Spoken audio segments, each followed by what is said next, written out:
ఏ రవీంద్రుని భావమో గీతాంజలి కళ వివరించే ఎండ తాకని పండు వెన్నెల గగనములికే నా కన్నులా ఎంకి పాటల రాగమే గోదారి అలలపై నిదురించే మూగబోయిన రాగమాలిక ముసిరినెప్పుడు నా గొంతున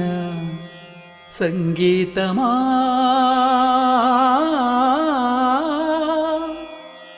నీ నింగిలో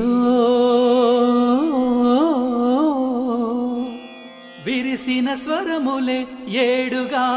వినబడు హరివిల్లెక్కడా తెలుపుమా తెలుపుమా తెలుపుమా